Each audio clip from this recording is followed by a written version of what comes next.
Did you know the tiger's stripes are not on the fur but are imprinted on the skin itself? And that no two tigers in the whole world have the same pattern of stripes. We're all exactly like that. We're extremely unique. A sum of all the events and the way we have assimilated them is what makes us truly unique. Welcome to a brand new world. Welcome to Brand You. What makes you unique and why should the world be interested in that uniqueness? Best exemplified by a story narrated by mentor coach and the CEO of Speakers Academy, Sam Cawthorn. Sam was in this horrific automobile accident about 8 or 10 years ago, and he lost an arm and a leg. And he recuperated and he went on to become one of the world's biggest authority on resilience, and he wrote a bestseller called Bounce Forward. And he shared the stage with a lot of other leading great speakers around the world. So Sam shared this quirky anecdote. He said around the same time, one of his friends lost his arm in a shark attack.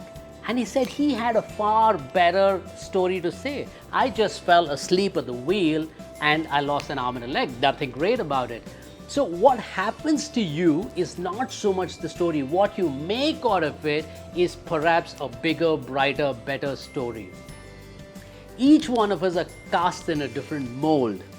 When I ask CEOs what's their story, I get like a long litany of where they work, where they've studied. In fact, after I share with them that I've already seen their LinkedIn biodata, honestly, it's like watching Sholay on PowerPoint.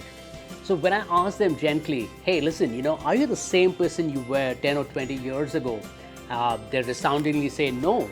And I said, what happened to you along the way to make you the person you are today? That's a story, and that's where changes happen, and that's your narrative, and that's what makes you unique. As Anatole France said, all change brings with it a certain melancholy.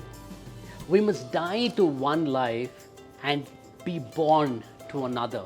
So let's celebrate stuff that's unique about us and celebrate it with the rest of the world.